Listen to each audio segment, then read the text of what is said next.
સુરત નવી civil hospital ખાતે આરોગ્ય મંત્રી પ્રફુલ પાનસરિયાએ મુલાકાત લઈ તંત્રને 20 સમસ્યાઓ પર કામ કરવા માટે આપેલા આદેશને લઈ રવિવારની રજાના દિવસે પણ કામગીરી શરૂ થઈ ગઈ છે। સુરત સિવિલ હોસ્પિટલમાં આરોગ્ય મંત્રી પ્રફુલ પાનસરિયાની મુલાકાત બાદ તંત્ર કામે લાગ્યો છે। નવી સિવિલ હોસ્પિટલમાં આરોગ્ય મંત્રી પ્રફુલ પાનસરિયાએ શનિવારના રોજ સરપ્રાઇઝ વિઝિટ કરી હતી।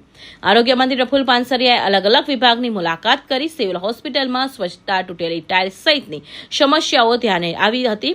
તો આરોગ્ય મંત્રીએ તાત્કાલિક સિવિલ તંત્ર સાથે બેઠક યોજી હતી અને બેઠકમાં રવિવારે રજાના દિવસે પણ કામગીરી કરવા આદેશ આપ્યા હોય છે અને લઈ તમામ સમસ્યાનું 2 દિવસમાં નિકાલ લાવવા સૂચનાઓ અપાઈ હતી।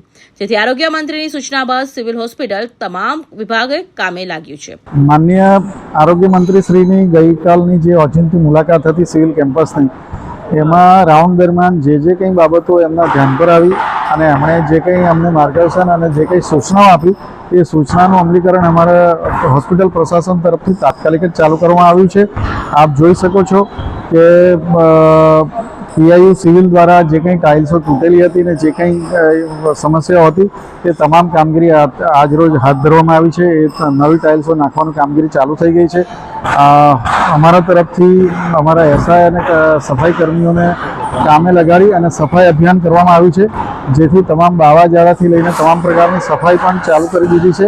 અને પીએમ રૂમ પીઆઈયુ ઇલેક્ટ્રિક દ્વારા પીઆઈયુ રૂમના જે આપણે પીએમ રૂમમાં જે કેબિનેટના કુલિંગની જે સમસ્યા છે એ પણ હાથ પર ધરવામાં આવ્યું છે ને 1-2 દિવસમાં એ પણ સમસ્યા ઉકેલાઈ જશે એવું પીઆઈયુના એન્જિનિયર દ્વારા મને ખાતરી આપવામાં આવી છે।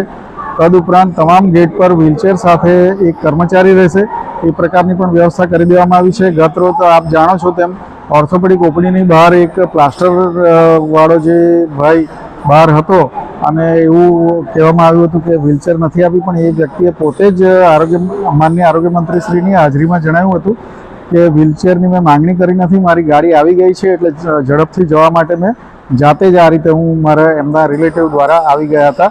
તેમ છતાં હોસ્પિટલ પ્રશાસન તરફથી કોઈ વ્હીલચેર માગે કે ના માગે, તેમ છતાં તમામ જગ્યાએ વ્હીલચેર રહે અને એની સુવિધાઓ પૂરી પાડવામાં આવે એ પ્રકારની સૂચનાઓ આપી દેવામાં આવી છે અને અમલીકરણ ચાલુ કરી દેવામાં આવ્યું છે। વધુમાં જે એન્જિયોગ્રાફી મશીનની જે બાબત હતી એમાં એક ગેરસમજ હતી કે ભાઈ હાર્ટની એન્જિયોગ્રાફી થતી નથી। આ એન્જિયોગ્રાફી મશીનમાં હાર્ટનું પણ થઈ શકે, બ્રેઇનનું પણ થઈ શકે, શરીરની કોઈ પણ વેસલની એન્જિયોગ્રાફી થઈ શકે। હાલમાં આપણી પાસે એક ઇન્ટરવેન્શનલ ન્યુરોલોજીસ્ટ છે અને ઇન્ટરવેન્શનલ રેડિયોલોજીસ્ટ છે, જેથી પેરિફેરલ લિમ્બ અને બ્રેઇનની એન્જિયોગ્રાફી આપણે હાલમાં મફત કરીએ છીએ। એની ફી અંગેની કોઈ પોલિસી નક્કી નથી થઈ અને ટ્રાયલ બેઝ પર આપણે ફ્રી હાલમાં કરી રહ્યા છીએ।